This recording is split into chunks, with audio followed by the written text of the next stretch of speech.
Hi ಎಲ್ರಿಗೂ ನಮಸ್ತೆ. ನಾನು ನಿಮ್ಮ ಪ್ರೀತಿಯ Navya Prasad Nelyadi. Welcome back to Navya Devi Prasad YouTube channel.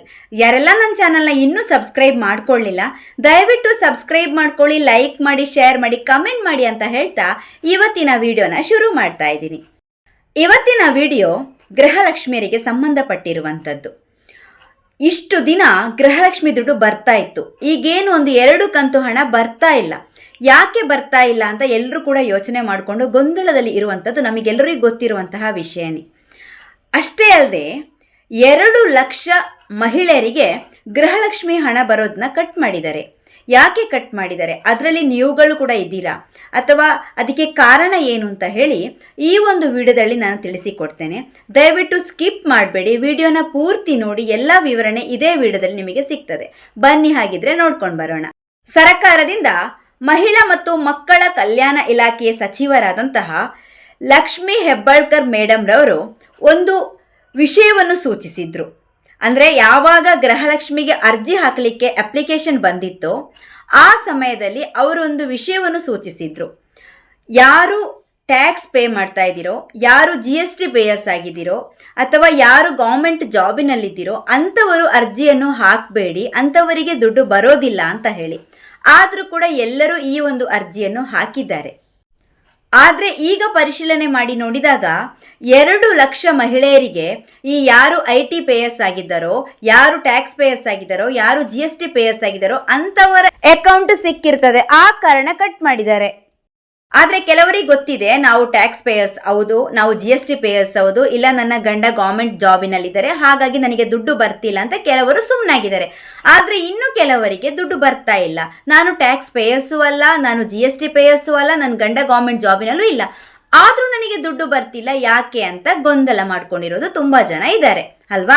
ನೀವು ಟ್ಯಾಕ್ಸ್ ಪೇಯರ್ಸ್ ಅಲ್ಲ, ನೀವು GST ಪೇಯರ್ಸ್ ಅಲ್ಲ, ಆದರೂ ಕೂಡ ನಿಮಗೆ ದುಡ್ಡು ಬರ್ತಾ ಇಲ್ಲ. ಆಗ ನಿಮ್ಮ ಒಂದು ರೇಷನ್ ಕಾರ್ಡ್ ಏನಿದೆ, ರೇಷನ್ ಕಾರ್ಡ್ನ ಸಂಖ್ಯೆಯನ್ನು ತಗೊಂಡು ನಿಮ್ಮ ಹತ್ತಿರದ ಸೇವಾ ಸಿಂಧು ಅಥವಾ ಗ್ರಾಮ 1 ಕೇಂದ್ರ ಎಲ್ಲಿದೆ ಅಲ್ಲಿ ಹೋಗಿ ಭೇಟಿ ಕೊಡಬೇಕು. ಅವರ ಹತ್ರ ಈ ರೀತಿ ಹೇಳಬೇಕು, ನನಗೆ ಗೃಹಲಕ್ಷ್ಮಿದು ದುಡ್ಡು ಬರ್ತಾ ಇಲ್ಲ ಯಾಕೆ ಅಂತ ಹೇಳಿ ಚೆಕ್ ಮಾಡಿ ಅಂತ. ಅವರು ನಿಮ್ಮೆಲ್ಲ ಗೃಹಲಕ್ಷ್ಮಿಯ ಸ್ಟೇಟಸನ್ನು ಚೆಕ್ ಮಾಡಿದಾಗ ಅದರಲ್ಲಿ ಏನಾದರೂ ನೀವು ಟ್ಯಾಕ್ಸ್ ಪೇಯರ್ಸ್ ಅಥವಾ GST ಪೇಯರ್ಸ್ ಅಂತ ತೋರಿಸ್ತಾ ಇದ್ರೆ ನಿಮ್ಮ ತಾಲೂಕಿನ CDPO ಅಂತ ಕಚೇರಿ ಏನಿದೆ ಅಲ್ಲಿ ಹೋಗಿ ಭೇಟಿ ಕೊಡಬೇಕು.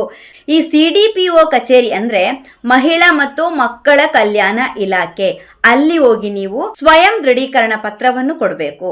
ಆ ಸ್ವಯಂ ದೃಢೀಕರಣ ಪತ್ರವನ್ನು ಹೇಗೆ ಕೊಡೋದು ಅಂತ ಹೇಳಿದ್ರೆ ಅದರಲ್ಲಿ ನೀವು ನಾನು ಟ್ಯಾಕ್ಸ್ ಪೇಯರ್ಸು ಅಲ್ಲ, ನಾನು GST ಪೇಯರ್ಸು ಅಲ್ಲ, ಆದರೂ ಕೂಡ ನನಗೆ ದುಡ್ಡು ಬರ್ತಾ ಇಲ್ಲ, ಆದರೆ ನನ್ನ ಒಂದು ಗೃಹಲಕ್ಷ್ಮಿದು ಸ್ಟೇಟಸ್ ಏನಿದೆ ಅದನ್ನು ಚೆಕ್ ಮಾಡಿ ನೋಡಿದಾಗ ಅದರಲ್ಲಿ ನನ್ನನ್ನು ಟ್ಯಾಕ್ಸ್ ಪೇಯರ್ಸ್ ಅಥವಾ GST ಪೇಯರ್ಸ್ ಅಂತ ತೋರಿಸ್ತಾ ಇದೆ, ಹಾಗಾಗಿ ನನಗೆ ದುಡ್ಡು ಬರ್ತಾ ಇಲ್ಲ, ನಾನು ಪೇಯರ್ಸ್ ಅಲ್ಲ ಅಂತ ಹೇಳಿ ಅದರಲ್ಲಿ ಬರೆದು ನಿಮ್ಮ ರೇಷನ್ ಕಾರ್ಡ್ ಸಂಖ್ಯೆ ಏನಿದೆ ಅದನ್ನು ಕೂಡ ಅದರಲ್ಲಿ ಬರೆದು ಆಧಾರ್ ಕಾರ್ಡ್ ಒಂದು ಜೆರಾಕ್ಸ್ ಅನ್ನು ಅದಕ್ಕೆ ಅಟ್ಯಾಚ್ ಮಾಡಿ ನಿಮ್ಮ ತಾಲೂಕಿನ ಮಹಿಳಾ ಮತ್ತು ಮಕ್ಕಳ ಕಲ್ಯಾಣ ಇಲಾಖೆ ಏನಿದೆ ಅಲ್ಲಿ ಹೋಗಿ ಕೊಟ್ಟು ಬರಬೇಕು.